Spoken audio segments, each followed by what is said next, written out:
Good evening. This is Donna Blomquist, librarian at the LaSalle Public Library, along with Chris Jacobson, Assistant Director at the Westchester Public Library, welcoming you to tonight's special program, The Lost Summers of Newport, an evening with Beatriz Williams, Lauren Willig, and Karen White. I'll be turning this over to Chris in just a moment, but I would like to let you know that if you submitted questions along with your registration, we will be sharing those with the authors tonight. Also, if you have additional questions or new questions, please post them in the chat anytime during tonight's program. And with that, I'll turn it over to Chris. Thank you, Donna. I have to say I am thrilled to be talking with these three wonderful, witty women, New York Times best-selling authors, Team W. You're all wonderful. You are each so accomplished as individual authors, but your collaboration is just over the top wonderful. I love your writing. You write together so beautifully, individually, in all ways. Thank you.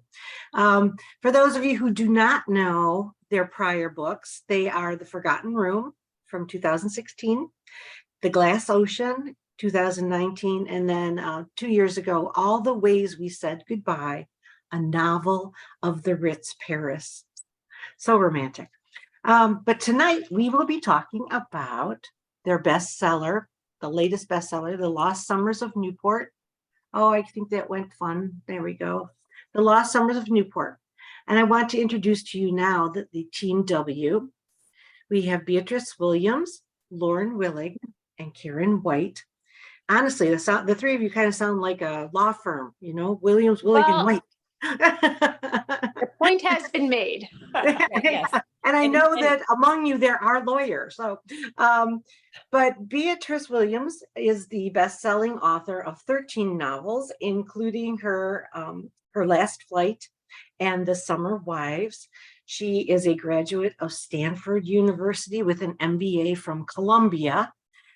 Beatriz has spent several years in New York and London, hiding her attempts at fiction, first on company laptops as a corporate and communication strategy consultant, and then as an at-home producer of small persons.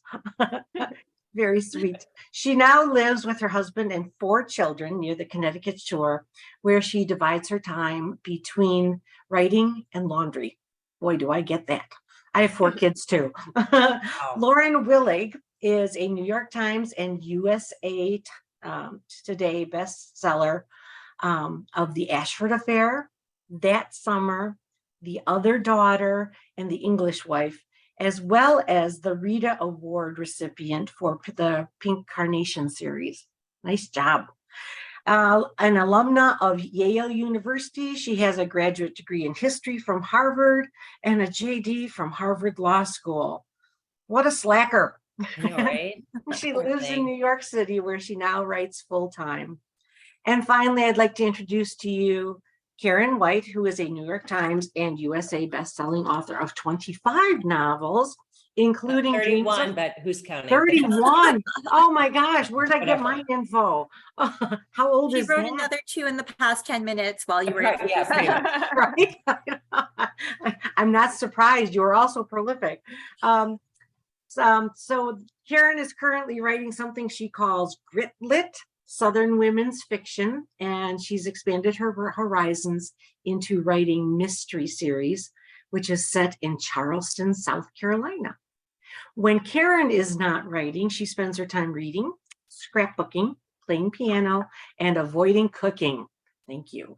She currently lives near Atlanta, Georgia, with her husband, 2 children, and 2 very spoiled Havanese dogs. Welcome, ladies. We are so thrilled to have you tonight, and there's so many things I'd like to discuss and I'd like you to share, but we only have an hour. How about we start from the very beginning? How did you all come together? And because you come from different backgrounds, you currently live very different lives. How did you come to be a Team W?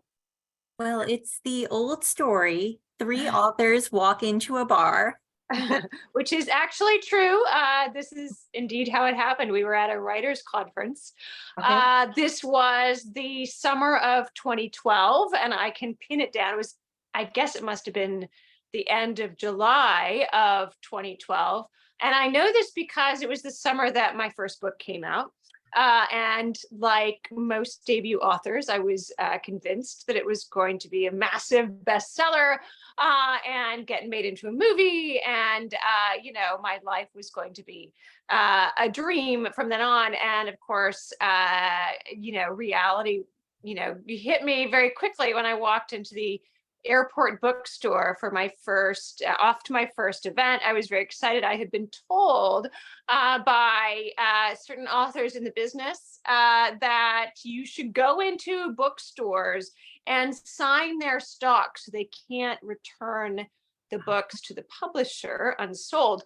So I was doing that. And while I was, signing the 5 copies of Overseas they had in the store, I think 20 women must have come in and bought copies of the book that actually did become a huge runaway bestseller that summer, which was, of course, 50 Shades of Grey. So I was a little, I was in need of a little bit of, boosting from my newfound author friends. Right. And you may have noticed that our last names all start with W. So when at this conference, they always did this huge, big a book signing, and they would put all of the authors alphabetically. So of course, the W's are always shoved usually in the very, very back of the room, facing the wall. So we might catch someone idly walking by. It's like the middle school dances. You make puppy dog eyes at people. Exactly. What do you mean, high Massive bowls of school? candy, trying to get people to stop and eat your candy and then feel obliged to buy your book. Very awkward, but that's, we sort of knew each other from the, and then they would also do, each publisher would have their own little mini signings. And then you were still grouped together by, you sometimes sat at a table with somebody with the same last initial of the last name. So we did become acquainted that way. And I had read both of their books, and there was a little bit of stalking going on, but so we found ourselves in this bar at the end of this conference, just somehow. Can't imagine how that happened. I imagine. We all accidentally stumbled in there thinking it was the business center, and totally. It was all work all the time. We are work. That's the other W, work, right?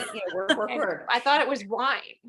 Well, okay, there are lots of W's. That night, that fateful night, it was definitely wine, because we were all, we chatting and having a great time, and a few bottles of wine might have disappeared along the way. And we started talking about how much fun it was to be together and to be at this conference together, and how much better it would be if we could tour together. And there would be no more lonely airport book signings, no more sad room service meals. We could just be together in the hotel bar like this. And one of us came up with the brilliant idea that, okay, if we want to tour together, and if we want our publisher to pay our bar bill, all we have to do is write a book together. Right. That's all. Just write a book. Obviously, that is the logical next step, right? Easy peasy. So our goals were very modest, right from the beginning. We just wanted to go on book tour together. So we started, brainstorming, and there may have been a little wine at that point, and there's a lot of wine we were at that telling point. sheep jokes. You know how it gets after, Your mascot pin at the writer conference. Yes.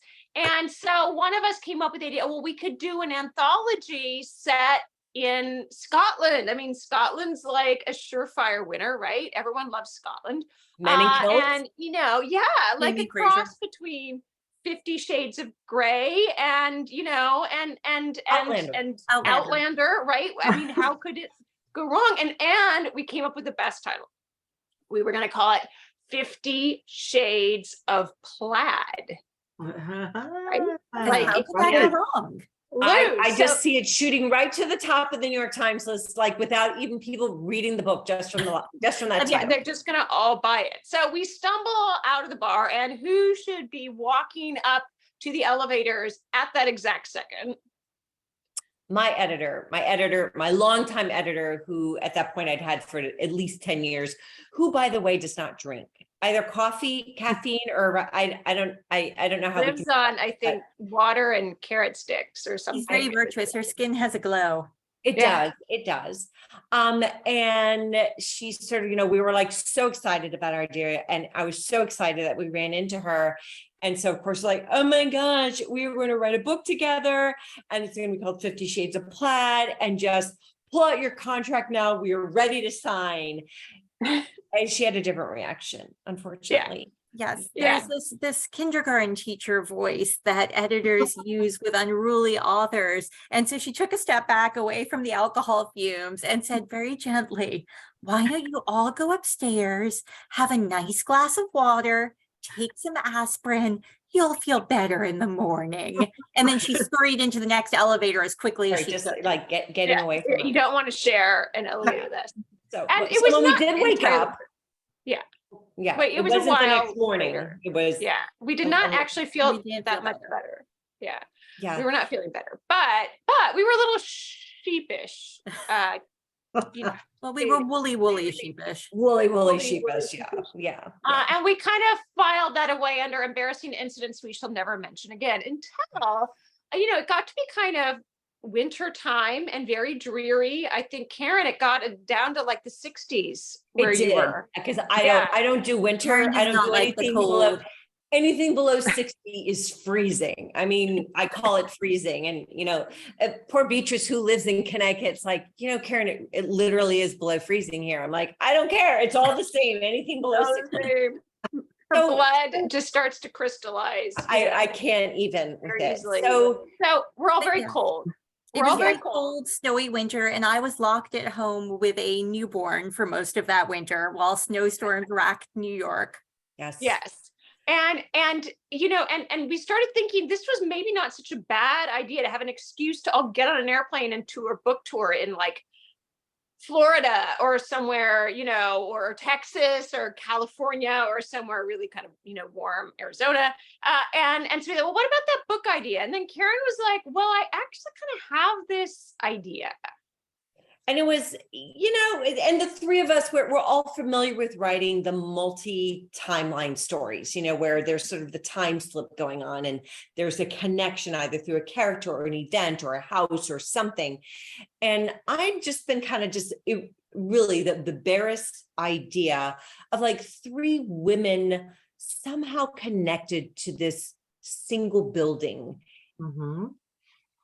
And then I was like, oh my gosh, that sounds amazing, because as it so happens, my husband's family used to own this beautiful double-fronted mansion. This was a very long time ago. It has long since been sold out of the family, but back in, it was sort of built in around, sort of 1914, beautiful house on the Upper East Side, a townhouse with a ballroom and a staircase that goes up to an atrium. It's just beautiful. And I said we could use that as our inspiration. Three women living in it in three different times.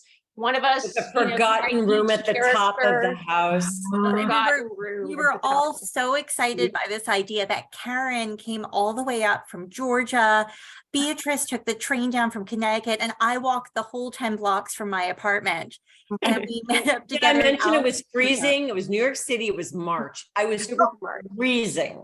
I know that it took one for was the starting team. to thaw out, but not by Karen's standards. So we met at Alice's Teacup, which is this lovely, very literary feeling tea restaurant on the Upper East Side. They also give you fairy wings for children's birthdays and sparkle fairy Yes. dust. for you, Yes, just there was We didn't do the vibes fairy there, as dust, my but we- my daughter would say. And so we go in, and Lauren and I arrived there first, and we started ordering the tea, and we're like, well, The where's scones, Karen? lemon curd. And all of a sudden, like the door like blows open, and this sort of bear walks into the restaurant, and we're like, oh my God, it's a bear. And then we're like, no, it's Karen. oh wait, it's Karen. So she unwraps I her bundle. furs, and she settles down. And then that was really when, we kind of took out our notepads and we started brainstorming. And that was when this magical thing kind of took over. Because Yeah. we none of us had ever written with anyone else before. We'd all written lots of books of our own, but we had no idea if we could collaborate. And we'd meant to just kick around some ideas and see what Right, happened. Right. And we And were it- there it- for 4 Yeah, hours. more than 4. Multiple I mean, pots of tea, multiple So much pots tea. of tea and multiple trips to the bathroom. yeah, but what was so interesting is that, and I think, you know, people say, well, how do you write together? And I think I can speak for all 3 of us. I know I could not write, and I'm friends with many, many other authors, but I don't think I could find that camaraderie or that magic that happens. Like it happened the first time we sat together at Alice's Teacup, and we didn't know what we were doing. It was a huge leap of faith, but we did it together. And there was never any question about, you know, we never doubted what we were doing. We were writing a book together. We wanted all the voices to blend. We wanted to create an amazing story that sounded like it had been written by one author. And by some magic connection, we ended up doing that. And I would like to say it was totally intentional and planned. We had there was a total fabrication. We had no idea what we were doing when we met at Alice's Teacup in New York City and started to plot that first book, The Forgotten Room. We were completely making it all up. Yeah, totally made up everything. We were just completely. But you know, the funny thing was, I think we came from the same starting point. We all love books where the past and the present are connected, because I think that's kind of how we view the world. Like we're always sort of looking back on what came. That's what formed us. So we love books that are to read books like that. We love to write books like that. So, you know, we went from sort of, well, 2 timelines, let's do 3 timelines. And then this brainstorming happened where, you know, we didn't, and I think what helps is that even though we are writers, you sort of have this idea of, you know, writers having these massive egos, and not to say we don't have our egos, but we definitely sort of pack them away when we're together. We do this thing where it's really, it's not about, well, having the story go my way. It's sort of like, well, let's all discover what this story is together. That's 100%. There was never like one person would say something and then the next person would be like, instead of like, oh no, that won't work. The next person would instead say something like, oh yeah, and then we can do this. And it just kept on building. There was no shutting down or anything like that. It was just this huge collaborative process. And it was, I really call it magical. I still call it magical because that continues to be the way we write. I consider it magical too. It's amazing. It's seamless. It really does seem like one author. I know it's 3 people and I know it's 3 settings and it's 3 time periods. But it's the unibrain. It is. And your what's brain. the unibrain, Karen? No, I'm not. Beautifully together. Wait, what is the unibrain, Karen? Describe the unibrain. Stop it. For those. Sorry, we were on book tour for our second collaboration, and we had been in many cities in many days, and we were all very tired. And we get up on stage, and Karen announces, "We are the unibrain. We are." Wait, what was it? 3 brains in 1 body. And No. pause as the audience looks at us like, "What did you just say?" No. But you know, book tour, it's hard. Okay. Yes. No, we're like unit brain. So I was like, you know, we were trying to find this word to describe the way that we are always completing each other's sentences and jinxing each other on our little text chat that we have going 24/7. And it really is this sort of, you know, we have kind of this single brain that we all tap into, and sometimes only 1/3 of the unibrain is really functioning at any one time. So all you need is 1/3 at any given time. As long as as long as there's like 1 feed going into the unibrain, then somehow we find the energy to go on. But that's the best word we can find to describe it, even if we don't quite always describe it. So how does the actual right work come? Do you come up with characters first, setting? How does it work? Do you have the plot? Well, we're all very character driven. I think that's part of why we work so well together, is because we're very focused on personalities and the way the personalities drive the story. So whenever we plot together, and it started with that first day at Alice's Teacup, and we've done the same ever since, we start by fleshing out our characters and trying to figure out who they are, what shaped them, what they're like, and then we move from the characters to the plot. Okay. Yeah. And your characters, by the way, I love your women. They are so strong, and they are just so intrepid. Yeah. Well, I love Yeah, that they're kind of all strong in different ways, Right, and we right. sort of started this first book, and that one was sort of these three women in New York City, and we wrote the book sort of round robin. We each claimed a character. We wrote it round robin, and so we all kind of felt like we owned these characters in common. We had come up with them together. We understood and gotten to know them together. So when we finally sit down to write, we feel as if the women and the story are all there, and it's just the job of each individual writer to flesh out that person and her story. Right. So first book comes out, and much to the surprise of our editor and our agents, it hit the New York Times bestseller list, and we were really excited about that because our main goal was to just keep on writing, write a book that Well, to go on book tour and get our bar bill be paid. able to do this. The book tour was so much fun for all the It was. mishaps. There's always Yes. mishaps. But on the I think it was like the second, actually, no, it was before our first event. We take a picture of ourselves, drink pre-gaming, we call it, we each have a little cocktail at a bar nearby before we go into the bookstore.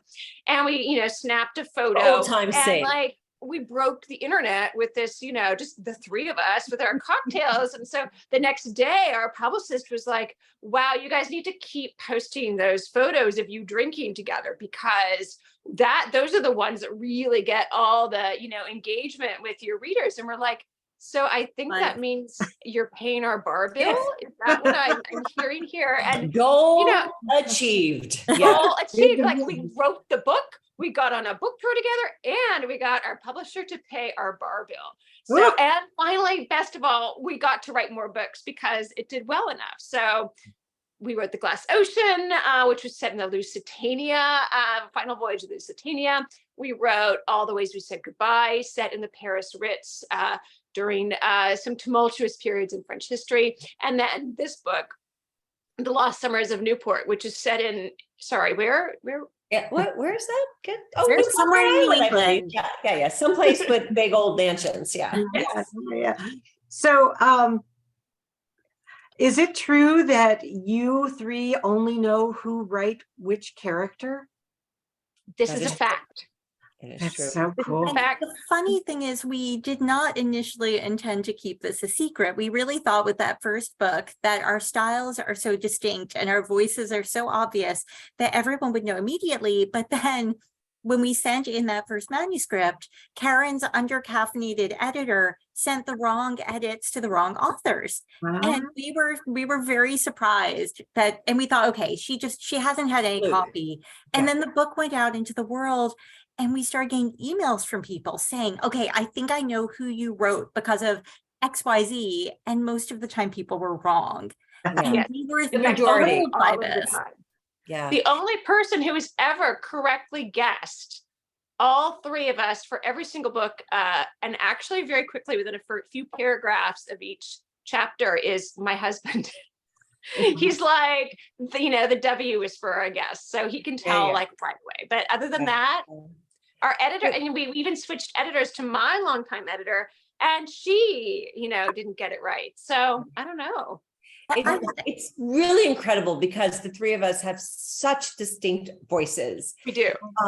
And in our own books. So it is, and I think Beatriz was the one that, threw out the theory that because we're all musical, we've all, No, that was Lauren. That was actually. Oh, was it Lauren? We get sorry. ourselves confused all the time. I know.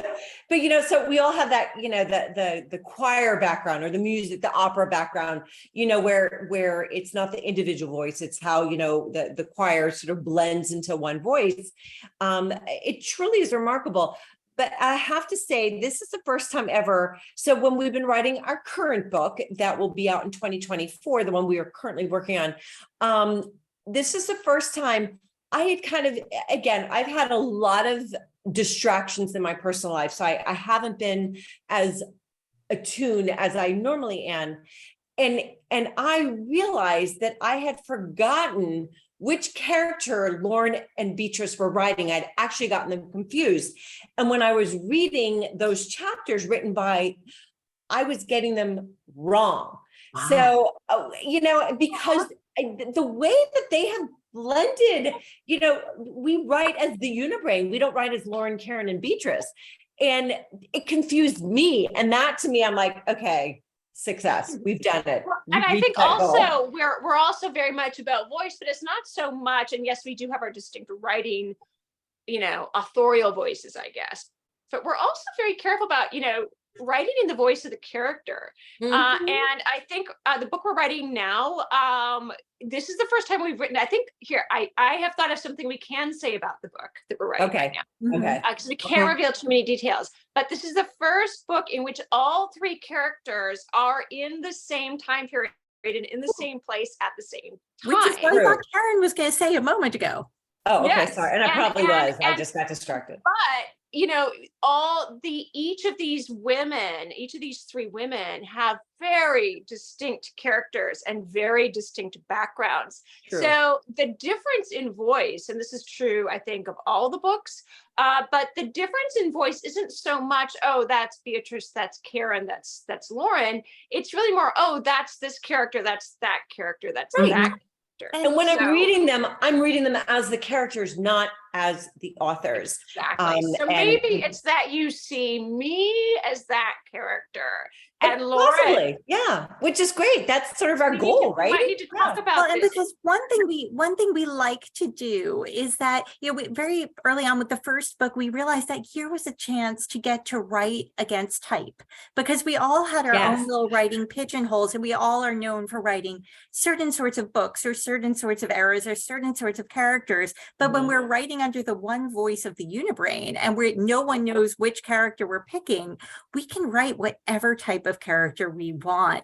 And so we've mixed it up over our 5 books now together, where sometimes we write to type and sometimes we deliberately write against type, and you Yes. just never know which one it is. Yeah, and we do that And- kind of to stretch our own writing muscles, but also to kind of Yes. mess with our readers as well. we love messing with our Because readers. at first we're like, well, let's write against type, but then we're like, well, readers are smart. They're going to know that we're writing against type to try and fool them. So we should write with type, because our readers will be thinking we're writing against type just to fool them, right? But on the other hand, maybe our readers are so smart that they understand that we're going to try and fool them, knowing that they're smart enough to think that we're going to write against type.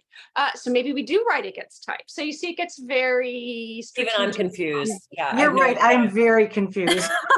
Just don't But drink it's also iodine just powder. because there's a Southern Our- character does not mean I wrote the Southern character. No. Or Maybe it does mean I wrote the Southern character, but because we think that our readers are going to think that I wrote the Southern character, maybe I didn't, or maybe I did. Or maybe you did. So let's move on to plots. Oh my goodness. There's lies, there's deception, there's these people, they seem so normal and beautiful. And then when you find out that appearances are not Scratch the all that they really are. Yes. Mhm. Well, But you know, Is that I think always the case? The money aspect, oh my goodness, in the 3 different time periods for the Lost Summers, Mhm. the real money, the new money, the needing money, the tension. Money not good enough. Money. Not enough money, and discovering that all the money, be it real or not, is all tainted. There's just this little secret behind everything that's happening in your books, between the money and the characters and the actual building, which I find fascinating, by the way. I love architecture. So to hear that part of the story was just a real treat for me. Thank you. So yeah, your plot building, how do you, all 3 of you, come together and have these twists that culminate in this fabulous ending? 3 time periods, 3 characters. How do you do that if you're writing separately? Well, we plot the whole book together. So a sort of a core principle of our writing system is that we have to go on retreat in person, someplace, usually someplace absolutely dreadful, like, Karen's beach house, where we leave our families at home and we just work, and we plot out everything chapter by chapter together. And we So create the book is characters our- at that time. So there's Which is not something we can do on our own, right? unfortunately, I wish, I really wish. We need all three brains hard at work, juiced up with caffeine in order to really make this work. Because I think when you're writing alone, it's sort of hard to think through everything. It gets, especially a story like this, and we love writing these kinds of stories where all is not what it seems, where this facade that people present to the world is in fact very different to the person on the interior. So, we being able to write a complicated book with three different people in three different time periods with a central mystery that all links together, we can do that on our own, but it's really like feeling your way. I can't remember who, the very clever analogy, I can't remember who made it, about writing like you're driving through the dark and you can only see in the fog, and you can only see and you can only see as far as the headlights, but luckily it when you write with the three of us, there's a lot more daylight happening. I think we're able to think it through in a much more coherent way, kind of wrap our heads, because we have the unibrain. We can wrap the unibrain around the whole plot together. We need a time. Even so we have this endless text chain, which is sometimes complaints about our husbands and children, and sometimes Daily Mail articles from Beatriz, but also is very frequently, okay, so I'm working on my chapter and I just realized we left this gaping plot hole. How can we fix this? If you do this to your chapter and then I do this to my chapter, will this make this work? And so we're constantly revising our outline while we're working and thinking this stuff together. Right. But I think that's also, so the three of us are not plotters in our own, like we have a general idea of where our books are going. Some of us more than others. But so to have to have a detailed outline that doesn't necessarily work for the way we write, because we're very, it's very organic the way that we write our individual books. So our outlines are therefore pretty loose. It does leave a lot of stretching room, which I think is why what we do really works, because none of us believes in having a very rigid outline. So one person says, this isn't working, we need to do this instead. The other two are like, oh yeah, you're right. Okay. And we just adjust. It's not this big, like, oh no, I've got to step outside the outline. That's because that's not how we write. And again, I think that's why the unibrain is successful in what we do, because we all approach writing the same way. That's interesting. We have some chat questions about your unibrain. One of them is, how do you calibrate the unibrain? But it sounds like you really don't, because you said that you're just kind of it's very organic. Organic, and it kind of has its own life and takes on its own development. We need to trademark that and maybe copyright it. I don't know. It's like, I feel like we could make probably a great deal more money taking this on the road to like corporations. They could pay us like the big bucks for this. Like, yeah, I think so. Way more than our publisher, right? And we could just have like the PowerPoint presentation, the deck, as they call it, and just like tell everybody how to collaborate. But I'm just not sure it would work. I mean, I feel like so much of it is down to our personalities and just being able to. I agree. To work well together, because we're now into our fifth book. We're already, tossing around ideas for the next book. We're literally sort of 3 retreats ahead, like with, how like they plan annual conferences like 3 years in advance, like, well, it's going to be in San Antonio and then it's going to be in, Denver. Well, like I think we're doing that with our retreats. We're like, okay, this retreat is going to be here, and the next retreat, when we're plotting that book, we're going to be there. I mean, we're very, I feel like the bond between us is even stronger now than it was when. And I think that is the special sauce. We are good friends. We were friends when we started, and now we're really, really great friends. We have been through trust there is like so much together in our personal lives. And I really feel these are, we're like sisters, that we've been through like 2 pregnancies with Lauren, And so many all of it. college admissions with Beatrice at this I point. know, it's the drama, a wedding. In a I wedding, know. a Yeah. funeral. I mean, it's just been Oh, through, yes. we've been through a lot, you know, in a very relatively short period of time. So I think the special sauce is that friendship. You cannot fake it. You can't like force it to happen. And I try, you know, I knock on wood that I found these two, that we found each other, and we have managed to create books that I am extremely proud of. And I'm so happy they've found readers and success, because I hope we can continue doing this in the far, far future, because this is what has sort of made me go on in the last few years. It's sort of really been a real joy for me, and I hope for them as well, because this is something that is truly special. And yeah. Well, And I trust think we me, all we find it very can feel the restorative. magic. We can feel the magic in your writing and in your discussion just tonight. You three have just a beautiful bond. One of the questions that we had come up is, you do more than one retreat per book? Yes, Oh, Fabulous. we do. there's a one lot plotting of retreat. wine to be consumed. I love it.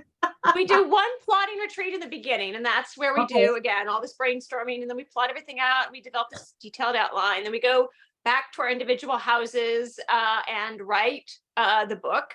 And then we meet again at the end when all the chapters are written, but we need to sort of polish it into a whole that we can send Right. to our editor. And in fill in fact, those we'll be- plot holes that we've discovered. Yeah. We will be meeting in about a month, almost exactly a month, actually, less than a month. Yeah. Less than a Yeah, month, less because than a February month, is I a know. short month to finish up the book we are currently writing, which we can only share one word about this book. Are we We're ready? listening. Are you Okay, ready? ready? Scotland. Ooh, nice place for a retreat. I know, I we're wish. going I to can show Scotland. you Oh if my you God, don't that look would too be lovely. closely. I have the outline for it right here. You can see how thick this outline is. Ooh, Yes. yeah. And What I have did to your say, husband say when you printed it off and he picked it up off the printer and of course read through it? He said it was pure genius. Ooh. Bias. and I will say, it is. We're taking this to the next bright level. spot. Let's just put it that way. We're taking this whole game to the next level. We are taking it to the next level. And I have to say that this has been like such a bright spot of joy for me over the last year, because we've been right. This book has taken us a little longer just because of different things going on in our lives. But it is like the spot of joy, like, oh, it's my turn to write my chapter. I cannot wait, you know, and then I'm like, okay, so who wrote these chapters? Because I can't remember who's like, but I think it's a just- personality thing. I think you're matching me with the personality that Lauren is writing. Yes, I think that could be it. I think that may very well be it. And Yeah, now because everyone's gonna be like so making notes, know. wondering. Yeah. Hmm. Yeah, so I'm not going to say anything more. I don't want to give it away. we were, I think, setting off seismographs with our laughter as we were outlining this book. Oh my How God. beautiful Even is while I'm that? writing My- it, my while I'm husband- reading their chapters, like I can't wait to get it so I can read what they've written, because I'm just dying laughing and like, oh my gosh, this is The so climax creative. of this book is hysterical, and we just can't wait to write. This one is, Can I there's just a say what? serious element to it, but there's a definite, more of a comic element in this book than we have had in our previous Okay, books. we'll And I give know it's much brand new, but away. when is the anticipated release date? I know it's, September Funny you should 2024. ask. yes, I'm listening. September We- 2024. Yes, Fabulous. it was supposed to be winter 2024. So Okay. sort of January, February. And we were trying to confirm this with our editor, earlier this week. And we were like, oh, so we're thinking of doing this for the launch. So can you maybe narrow it down, January, February? She's like, well, actually, we just had a conversation about September. And we're like, And we oh my all God, made we it had a happen. half a day of total Oh, panic. we were like dying because, We're like, We thought you meant this it's gonna September. be like late September, like really late September, because we're so like maybe busy. October, close to November. And she's like, you do know I meant September 2024, right? And we're like, We're like, no, I we literally didn't felt know I that. had a Because stay of actually- execution. Fun fact about Lost Summers of Newport, that book was supposed to come out in autumn 2022 and instead got moved up to May 2022. Whoa. And I Well- think, when did we find this out, you guys? November? Like October, I think. Wow. And so our editor in her email was like, what do you mean? We would never do that to you. And we're like, And no, we're but like, that's "You exactly did what it you did before." with our last book was you moved it up to within like 6 months. I literally lost 3 years off my life. I know. Oh. So your books are so rich in facts. I mean, I feel like I am just in a mansion on Newport, and I feel that I can smell the salt air, and I can see the beautiful diamond necklace, and I'm just there. When you're doing your research for all this historical novels, do you ever just get so immersed that you can't come out? I mean, I find your books fascinating, and I think the research behind them, I cannot imagine how many hours it takes, and the detail that you are able to use in your books is just, I'm just in there. I'm just in every time period. I'm in the Gilded Age. I'm in 1957. I'm in current time and an HGTV show. You know, it's fabulous. You are all just. But I think because individually, that's how we write our books. We are very detail oriented. You know, we create our characters, and then we create our characters inform the setting so that everything is very almost real time. Like we kind of live through our characters as we put them in these settings. Again, I think that's why the three of us gel, because we write in the same vein. Yeah, that just the setting is it for all of us in all of our books. The setting is as much a character as the actual people are. And that's why I think we managed to write these books together and be successful at it, because we approach it the same way. Well, in this one, we particularly had fun wallowing in the history of these Newport mansions. We ordered, because this was during COVID lockdown. And so we all ordered the same research books, and we're sitting there in our own individual corners of the world being like, oh my God, did you see that story on page 42? Yeah, and I think we also approach writing about history the same way. You know, the three of us have, I think we're all, even though I think, you know, Lauren and I were sort of early writers, we always wanted to be writers. Karen sort of came to it late. So we've kind of come to our writing careers from different directions, but we all have this same historical sensibility.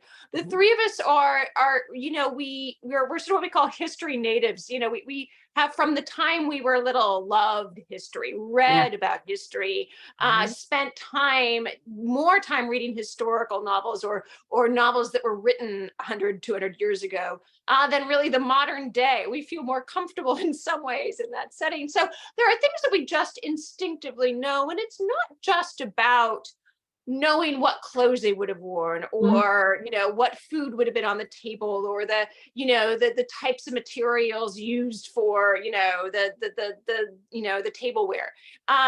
It's not so much all those things. Anyone can sort of go and Google this or just read a book and find out. It's really about understanding who that person is. What is it like to be a human being in that particular century or that particular decade? And it's that knowledge, that just always remembering that for your character, this is not a historical novel. To your character, this is a contemporary story. This is their story in their time. They have no foreknowledge of the future. They have a consciousness of their own past, but they can't look ahead. So you have to respect your character as a person, just like you and me, with the same types of DNA. We haven't evolved since then. You know, in that period, being raised with certain influences and within a certain historical context, and that is your present. You know, that is your character's present, and not knowing what's going to happen 100 years from now. You cannot.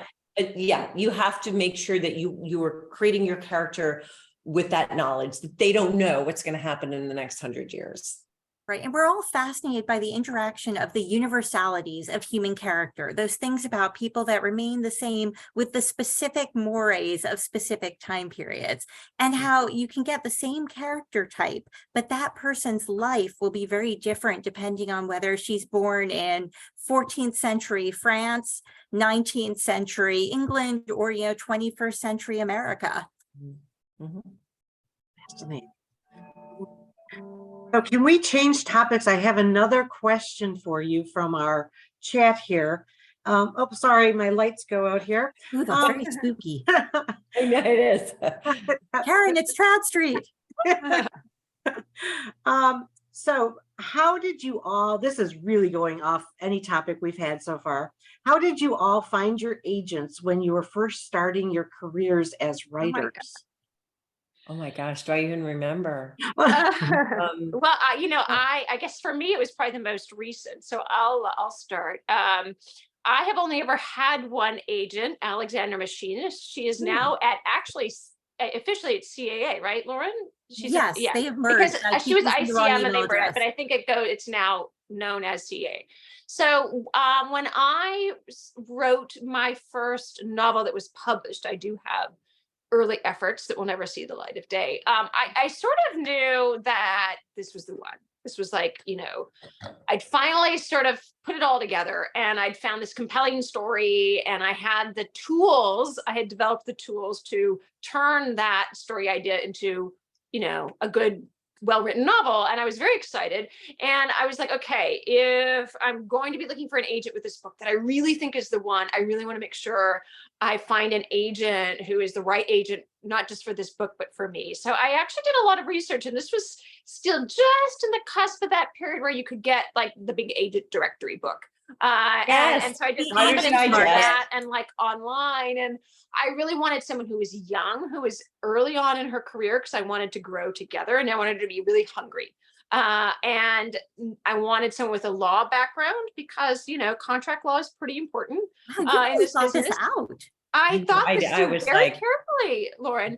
And then I also wanted someone it didn't have to be a woman necessarily, but somebody who sort of specifically stated that he or she was very interested in women's fiction, historical fiction, love stories, things like that, that they would be predisposed to like this book. So I really went, I came up with a short list of 5 agents. I polished and honed that email, and I had sent stuff out before. This was not my first rodeo here. So I knew how to kind of hone it and make it sound intriguing, and I sent it out, and actually all of them wanted the full manuscript. But Alexandra was the one who got back to me within days. She's Jewish. She actually read it over Yom Kippur. She's like, I want you to know, I read this over Yom Kippur. That's how much I really want to be your agent. And I was like, oh my gosh, you're my agent, and so it was she was at Linda Chester, which was a sort of a smaller, more literary firm. And then she kind of kept moving up, she went to Jankel and Nesbitt, and then I just followed her from firm to firm to where she is now. And she's been amazing. But I would sort of, long story short, I would definitely recommend, that research process was so important. Finding the right agent for your book, the right agent for you, and just be really specific about what you're looking for, because it is kind of like finding it is. Because having a bad agent is worse than not having one. And I was not like that. I just entered a contest with my first book. And it ended up winning. And I entered it because Diana Gabaldon was going to be giving, the winner would get a written critique by her. And that's why I entered it. Wasn't even paying attention to the whole agent aspect, but a literary agent in New York was the finalist judge. And so not only did I get my critique by Diana, but I also got an offer of representation from that agent. And she was my first agent. She's not currently my agent. Once you're published multiple times, once you hit the New York Times list, your options open up greatly. But in the beginning, it's really, really hard. And I got my first agent from a contest. Well, and my experience was really the opposite of Beatrice's. I sat there in Barnes and Noble with that agent's market, and I made a very thoughtful list. I had actually written my first book really as a joke, because one day I wanted to write a big historical epic, but I was in grad school and writing a lot of things with footnotes. I needed to keep myself sane. And so I wrote a swashbuckling Scarlet Pimpernel spoof. Again, meant to be a joke, passed it around friends. There was a grad student frame character. So this was passed around to select audience. And I thought, okay, I'll see if I can find an agent for it. So I went and I figured I needed someone who did mass market, Avon, historical romance. And I went looking for that and I wrote lists to myself. But meanwhile, a very good, very old friend of mine who had been one of the people among whom this manuscript was passed around just for fun, gave it to a friend of hers who was an agent who worked at a very literary agency I would never have looked at. They published a bunch of my professors from the Harvard History Department, but he was looking to branch out into lighter material. And he read this and he was like, this, I want this. And I got this call. I was busy trying to work out this coffee machine that my German tenant had left me while I was on my research year in England, because Was I'd it an come back to, espresso? what? Was it an espresso? No, it was a really simple one, but I still couldn't figure out how it worked. And it just exploded on me when my phone rang. And I had like coffee dripping off the edge of my nose. I pick up the phone and this man says in a Southern drawl, hi, my name is so-and-so. I'm an agent and I'd like to represent you. And I thought it was a prank, but it turned out it wasn't a prank. It was for real. And this friend I'd known since I was 5 had handed him the manuscript. And he was my agent for 10 years, set my career on its course. And honestly, I would never, ever have picked him out of a lineup. I am so grateful that fate brought him into my life. So sometimes you can plan these things and sometimes you just go with the spilled coffee. Exactly. There you go. There you go. Fascinating. All 3 different ways of getting into the business. Another question has just popped up. Is it difficult to balance your collaborative writing with all of your individual novels? I mean, you are all prolific writers. Question, actually. And the simple answer is it's actually not. In some ways, I would say that it almost helps because we often get stuck when we're writing our individual books. You know, you're sort of sitting there in your writing cave and sometimes it's wonderful. You get into that like Zen state and you're just like the words are pouring from your fingers and it's like you're taking dictation from God and it's wonderful. And then sometimes you're just staring at this laptop and there are Why no am I a words writer? in This your is the head. worst thing ever. And there are no words there and you can't. And then here's the internet, you know, and you're like, oh, just see if there's any new arrivals at J. Crew. And, you know, and the next thing you know, you haven't written a thing. But, you know, when the email comes in and yes, our husbands want us to do this on Google Docs. They're like, why don't you write this book on Google Docs? We're like, no, we email it to No, that and takes when it time. arrives, as it did today, I just got the ding, ding, ding. And so I will be starting my chapter tomorrow morning. It's like you can take a break. You can set aside all the challenges and that sort of you question yourself. You're like, can I even do this anymore? Can I even write anymore? Is it all broken? You know, and then I sit down and here's this fresh thing. And I know what I'm going to write. And I read through what Karen and Lauren wrote in their chapters and I'm ready to go. And I write this thing and suddenly I have my mojo back and I can turn back to that manuscript and suddenly everything kind of unsticks and the words start flowing again. I call it productive procrastination. Yes. I like Yeah. that. I like that. Yes. I'm going to use that. Yeah. I like it very much. Do you have a favorite individual book that the other 2 authors have written? That's another fascinating question on our chat here. Putting you on the spot a bit, but We're asked Well, I this a feel like I lot. always have a stock answer for this. I should probably update, but you know, they say kind of the first is the favorite. Certainly with Karen, the first Karen White book I read was On Folly Beach. And I think that was like kind of the first book I had read where there is a contemporary storyline that frames, you know, and so I read it and I was like, oh my gosh, this is so amazing. And we had been actually set up at, this was my very first writers conference after I got my book deal, and I was so excited. And my editor took me over to Karen. This is at the publisher cocktail party. I was so excited to go to the publisher cocktail party, like the big kids. And she's like, I think you would really like Karen White. Shout out to Kate Seaver Yes. for doing that. She was like, you should meet Karen White. I think you two would like each other. So yeah. And so that was the year that On Folly Beach had come out. So I went out and bought On Folly Beach, and I still love that book so much. There's so many books of yours that I love just as much, but that one has a special place in my heart. And I would say for Lauren, again, well, okay, I could say Secret History of the Pink Carnation, because that was obviously I found you in the Denver airport when I was still pregnant with my 4th child, and read it then. I was like, oh my gosh, again, a big light bulb going on in my head. Like, this is the kind of book I could write. But then, I have to say, I'm going to go with, because this is not necessarily my favorite, but this is the one that pops into my head. When I read The English Wife, it was just like, it was so different from your other ones. It had this Gothic feel. There's this one, it's sort of Very atmospheric. Yeah. New York, and there's a murder mystery. It was so atmospheric and evocative. I read it on an airplane, and I just emailed you or texted you probably as soon as I was done. I was like, oh my gosh, Laura. I just got a chill thinking about it. I know. It was just so atmospheric. So I'm going to go with that one, not because it's so hard to pick a favorite. It's like picking a favorite child, but there's certain ones that you have a little special thing when you read it. And I really had a special chill when I read that one. Mm-hmm.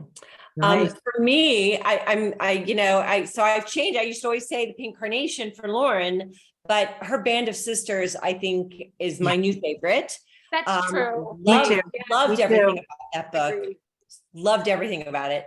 And for Beatrice, again, I used to always say 100 Summers, but I think Her Last Flight might have surpassed that one. I love that book. That one has a special place for me as well. Yeah. And for me, let's see, for Beatrice, I always used to say 100 Summers. I have these very fond memories of being stuck in the Chicago airport, heavily pregnant, waiting for a delayed plane and being like, it's okay. I'm in the Delta Sky Club and I've got this book. The plane doesn't need to come because this is so good. But actually, I really think my favorite is The Wicked City. And not just because I use it to prop up my phone when I'm playing, but because the voices are so good. Like Beatrice does all of these different accents in that, and they're pitch perfect. I mean, there's the Appalachian, there's the New York sort of 1920. That whole series, the whole Wicked City series. Yep. Fabulous. I have a post up from The Wicked Widow, which was the most recent one. And someone again commented underneath that post, which is about 2 years old now, saying, when is the 4th one coming out? And I'm like, I need to write the 4th book. That's another thing on your to-do list. Fans are waiting. Yeah. I know, it's in my head. It's all in my head. I just need A, the time to write it, and B, a book deal for it. But, I'm sure it will all come together. That's good. Speaking of books that are coming, may I announce your upcoming books, all of you, please? Please do.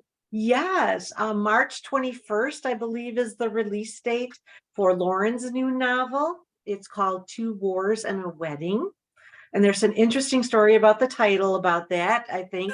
Didn't you tell in a different, I thought I read about that. Yes. This is one of those where, why not to joke with your editor? Because this book, it's basically, for those who have read Band of Sisters, this is sort of a prequel, because I was really fascinated by the woman who founded the Smith College Relief Unit, which is what Band of Sisters is about, and what shaped this person, what made her what she was. And I found out that as a young Smith grad, she had gone off in 1896 to the American School of Classical Studies in Athens, determined to be an archaeologist, and wound up getting swept into the Greco-Turkish War. And then from there, as one does. And then for some reason, instead of going back to archaeology, she goes back to the US, to Florida, and joins up with Clara Barton and the Red Cross to nurse in the Spanish-American War, and then goes back to being an archaeologist. But I was like, why? Why does she go to Cuba? And so this book was my answer to that question, but it spans a lot of stuff. There's, the Greco-Turkish War, the Spanish-American War, and we could not figure out what to call this book. And so we tossed around so many sort of the vaguely literary sounding historical fiction titles that mean nothing. And finally, in despair, I was like, well, why don't we just call it Two Wars and a Wedding? Because that's what it is. And my Don't editor was ever like, joke. oh my God, I love it. Well, I was like, don't joke with our editor. They That don't was- have a sense of humor. That was Yeah, it. no, she's very literal, as you might imagine. So yeah, Hugh Grant was the cover model. Yeah. Hey, Yeah. all right. lots of big hats. Yeah. Yeah. So Karen Keira also Knightley. has a new book coming out May 29th. No, No, when is it? May 9th. Oh, May 9th. It's even closer, sooner. Yay. The House on Britannia. Mm-hmm. Can you tell us a little about that? What are appetites for another new one? So it's the second in a series. It is a sequel to The Shop on Royal Street. It is set in New Orleans. And although you don't need to have read the first book to know what's going on in the second book. And this series is a spinoff from my very successful Trad Street series. So yes, there's a little bit of a paranormal aspect. But again, as in all of my books, very character driven. And we have the main character, Nola, who that's not her given name, but her mother gave her that nickname because New Orleans, Louisiana, that is Right. the abbreviation for it, because that's where she was conceived. And it's sort of like, that's part of her story. But anyway, so there's mystery, there's of course, New Orleans, there's characters, there's romance, there's history, there's angst. It's the kind of book I like to read. So Fabulous. You had to write it. yeah. Thank you. Oh, how fun. I can't wait. And then Beatrice, you have one coming out June 27th. Yes. The Beach at Summerlee. Mm. So it's- Again, Isn't there a story Corinne behind the and I have title of yours same too? editor. And again, don't joke with your editor about book titles. But yeah, actually, so it was actually the marketing department. Whenever I come up with a title, and especially if it's a summer book, they're like, well, could you give it a title with the word summer in it? And they're, like I said, they're very literal. So I thought I was going to do like a clever end run here. I wasn't going to have to think of some book title that somehow had the word summer in it. If I named the estate where the action takes place Summerlee, then we could just call it Summerlee. And it was all perfect, literally up until the galley stage. And then my editor, our mutual editor, wrote to me and said, so the marketing department isn't sure what a Summerlee is. And I'm like, well, if they read the book, they would understand that it's the house, where the action takes place. And she's like, no, I think readers are not going to know just looking at it. So after 2 weeks of brainstorming, we just threw a beach in there to make it even more summer-like. So it is now the Beach at Summerlee. So you should feel very sunny and warm just looking at. And actually, to be fair, they did come up with a gorgeous cover. It is a for the beautiful book. book. It is like the cover I've always wanted for my book. So I'm very, very excited about that. I'm what so is it excited. about? So sort of a bit of a long backstory, which I cannot, Karen and Laura know the long version of how I came to write The Beach at Summerlee. But the short version is I had always kind of one of the ideas in my idea file, and I'm fascinated by the Cold War and have done my most recent book, Our Women in Moscow, was set in the Cold War. One of the sort of research pieces that I came across was this kind of interesting stories in the news, a few years ago. This woman who back in, I think, the 60s, when she was about 15, and she's going through the usual 15-year-old stuff. And this woman and her husband move into the house. This is in England, by the way, sort of move into the house on their little cul-de-sac. And the woman befriends her and her mother, and it's very borrowing a cup of sugar. And it's the woman kind of takes her under her wing a little bit, as you kind of need when you're 15, this other mother figure. And everything's going really, really well until MI5 shows up and says, we need to use your house as a listening post because we believe that this woman across the street is in fact a radio operator working for the KGB. And so they're like, oh, so they bugged her and they and everything. And she felt like she was really betraying this woman. And then the woman ends up going to prison. And then but the girl, 15, grows up and it's always tormented her. And she goes back for closure to, visits her in prison, thinking that the woman is going to, they get this forgiveness thing, and no, the woman is like, I can't believe you did that to me, that you betrayed me like that. And she's like, well, that wasn't the closure I was looking for. But, there were just so many lovely elements here that I loved. And so my editor really wanted me to set something on the same island where the Summer Wives took place, sort of a fictionalized version of a real island called Fisher's Island in Long Island Sound, very exclusive, wealthy summer retreat. So that's what I did. I kind of took that general idea of young woman, local, living on an island. Someone moves into the guest cottage of the estate where her father works, and it turns out this woman is, a Soviet spy, and so it sort of goes back and forth between her later years when she's coming to terms with this and the actual Cold War action in the year. Actually, it takes place in the summer of 1946 after the war. Oh, fascinating! I cannot wait. Lisa has posted in the chat links to all of these books. And Thank you, Lisa.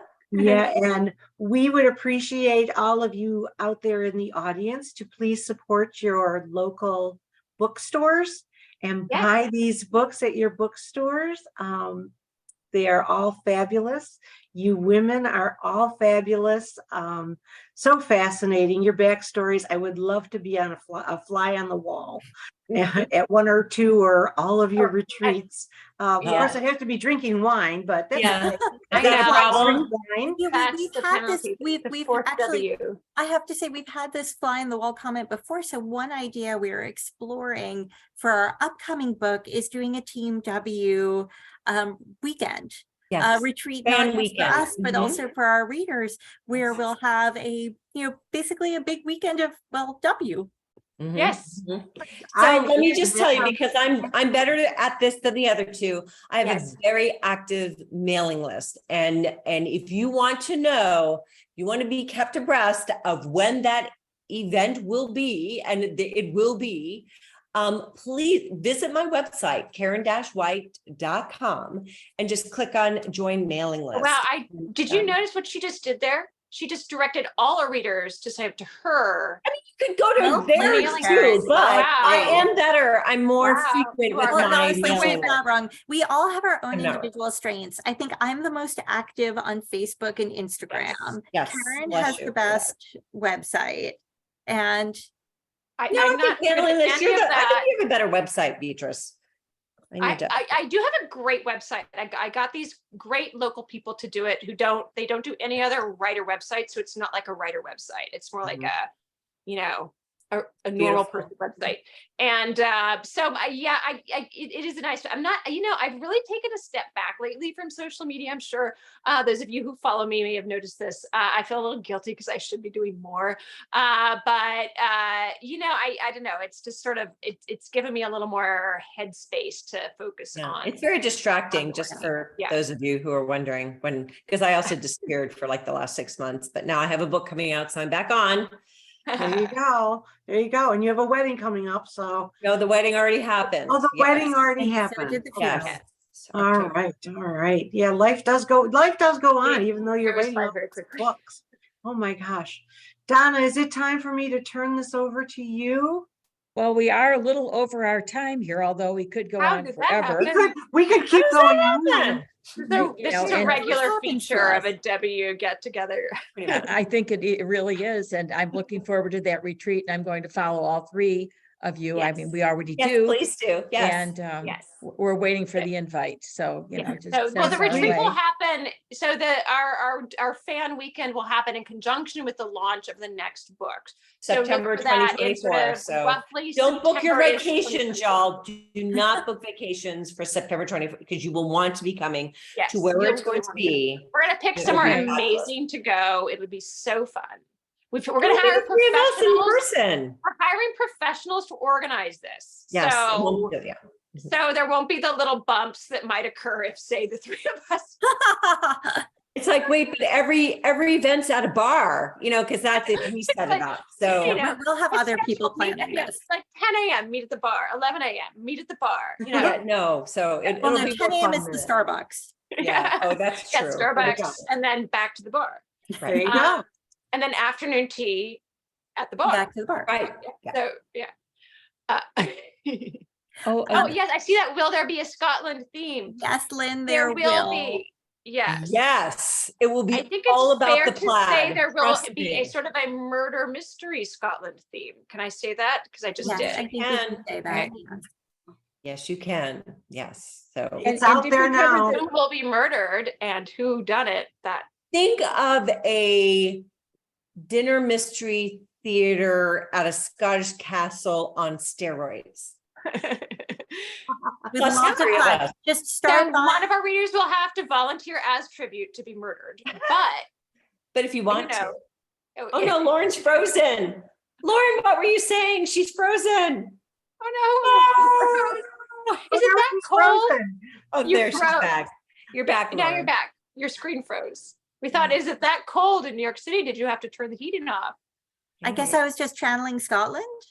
Could be. Could be. There's a chat right now that says, do you know Scotland is freezing? So I guess Karen is not going there. in It's the not going to fall, be winter, in spring. Scotland.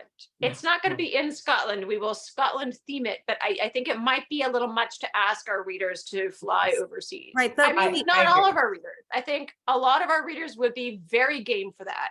Right. But, you know, we want to be accessible to everyone. Okay, but we will say, do start buying your plaid now. There will Yes, be lots because of there will fun. be a theme. There will be a plaid theme. Yes. There would be that. And Chris, you can be wearing your, I'm ready. you are And set. any sheep jewelry or sheep accoutrement, This bonus is woolly on trend. Okay. Yeah. All right. We're Well, not sheepish about it. yes. We will all flock together. Yes, we will Oh, flock together. Ram. oh Point my home. goodness. Yeah, we're good. Yeah. You're like, what Sorry. the flock? You know, jeez. What's your language? Okay. Well, I don't have a sheep pin on tonight, but I'll make sure I'm ready for next time. Okay, Talbot, by the way. Yes, Yeah. for Joey jeweler just signed. Talbot. Talbot. Yes. I have it. So I I think they're have it. sold out. Oh, Um, well, eBay. we'll work on it. Look Maybe at 'em. have your own like gift shop for the rest of us so that we can like purchase authentic. You know. exactly. See, there's another Authentic, opportunity Team here, always another W. business opportunity. I like that. That's Um, good. Well, like, as I said, we could go on forever, but I think we should probably roll it back so that everybody could get a glass of wine. Yes. or have Thank you to our dinner. audience for attending. I am sure you enjoyed this very much, and we will try to do it again. Thank you for sending us the questions and for engaging in the chat. If you would do us one more favor and complete the short pop-up survey that comes up when we close the Zoom link, we would appreciate it. We know we have people on from across the country and across Canada in all different time zones. So thanks for staying with us or coming on early, whichever it is at whichever end of the continent. Thank you, Beatriz, Lauren, and Karen. This has been a delight. I knew it would be, but it was even wilder than I ever expected. And just really enjoyed it. We try. And as Chris knew, she had to fasten her seatbelt and did. It was just great. We're thankful for such a wonderful discussion and thrilled with the upcoming releases. I can't wait for all those months coming up. And thank you to our audience one more time, the Westchester Public Library. And until next time, good night. Thank you. Night, Night everyone. all. Thank Thanks you for so coming. much.